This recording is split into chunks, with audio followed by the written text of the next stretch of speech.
बहुत शेर बोले जा रहे थे सदन में, तो मैं भी एक शेर से शुरू करना चाहती हूँ कि तेरा इंतजार करेंगे हम, चाहे जमाने लग जाए, या तो तू आ जाए या हम ही ठिकाने लग जाए।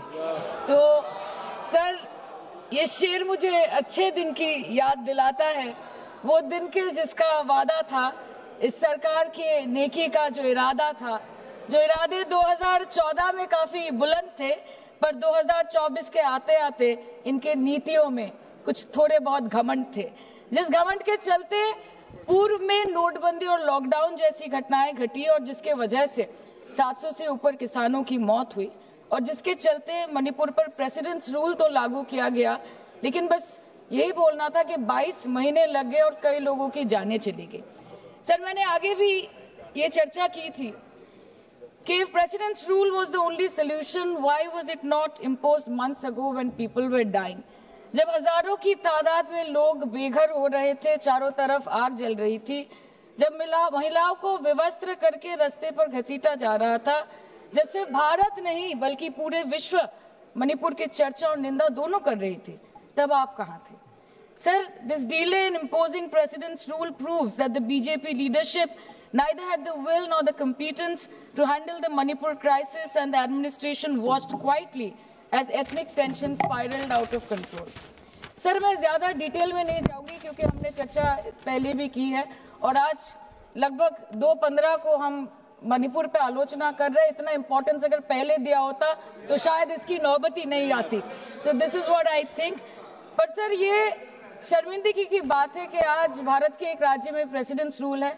ये भी शर्मिंदगी की बात है कि 140 करोड़ की आबादी में 80 करोड़ को मुफ्त में राशन दिया जाता है। आज सर, लाखों नौजवान हैं जो बेकार बैठे हैं। 1 से 2% ऐसे लोग हैं जो सिर्फ टैक्स पेएबल के क्राइटेरिया में आते हैं, और बीजेपी है जो सब चंगासी का कुर्ता पजामा पहन के घूमते रहते हैं। ये दिखाने के लिए अच्छी बात है, लेकिन ग्राउंड रियलिटी कुछ अलग ही है। सर 2023 में टॉप 10 VPNR के रिपोर्ट के अनुसार मणिपुर में 212 दिन से ऊपर इंटरनेट शटडाउन किया गया था, a total of 5088 hours, marking it the second highest after Jammu and Kashmir. This led to huge economic loss in Manipur, approximately 3,157 crore.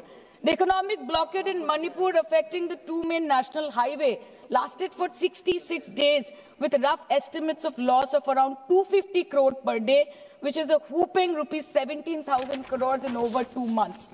Over 67,000 people were forced to leave their homes and cramped up in only 360 relief camps. Nearly 12,000 people fled to Mizoram. Approximately 7,000 people sought refuge in Nagaland, Assam and Meghalaya. Over 1,700 people taken refuge in Kachhar district as of June 2024. और ये सब तो sir registered official figures है, न जाने unregistered official और कितने बेघर लोग होंगे जो दूसरों के घर में रह रहे हैं, शायद दूसरे राज्य में रह रहे हैं, दूसरे देशों में रह रहे हैं। ये इसीलिए हुआ है सर क्योंकि मणिपुर की सरकार, डबल इंजन सरकार ने, उनकी मंशा ये नहीं थी कि वहां के लोगों को शुरू से प्रोटेक्शन दिया जाए, कि उनको शुरू से रिलीफ दिया जाए। अगर वही होता तो 22 महीनों से इन्होंने मणिपुर को जलने ना दिया होता। सर, मैं 2 मिनट में खत्म करूंगी। You want to move the resolution, of course we have to be with that, लेकिन 1 अप्रैल 2025 मतलब एक दिन पहले से मिनिस्ट्री ऑफ होम अफेयर्स ने armed forces special powers act को 6 महीनों का एक्सटेंशन देके मणिपुर, अरुणाचल प्रदेश और नागालैंड में इफेक्टिव कर दिया है। इससे समझ आता है that law and order in Manipur has seriously deteriorated. आज भी बीरेन्द्र सिंह जी बीजेपी वाले बोल रहे थे कि 1960 से हजारों रिफ्यूजीज मणिपुर में घुस के बैठे हैं, 2001 का सेंसस रिव्यू करना है और डिलिमिटेशन से पहले एनआरसी लाना है। मतलब आपको कुछ सुधारना नहीं है, आपको बस और बिगाड़ना है। जिस तरह असम में एनआरसी के नाम पे इस सरकार ने 1500 करोड़ से ऊपर फूंक दी और करीबन 19 लाख लोगों को अस्तित्व संकट में डाल दिया, अब वही हरकत दोबारा दोहराना चाहते हैं मणिपुर के लोगों के साथ। अध्यक्ष महोदय, मैं अंत में बस इतना कहना चाहती हूँ मणिपुर के भाई और बहनों की तरफ से कि जिंदगी यूं भी गुजारी जा रही है जैसे कोई जंग हारी जा रही है। जिस जगह पहले के जख्मों के निशान हैं, फिर वहीं पर चोट मारी जा रही है, इसलिए आपके माध्यम से इस सरकार से मेरी यही अपेक्षा रहेगी कि मणिपुर के हालात में सुधार लाए, वातावरण में संतुलन लाए, पहले अपने देश के लोगों को मित्र बनाए, फिर जाके विश्व बंधु कहलाए जाए.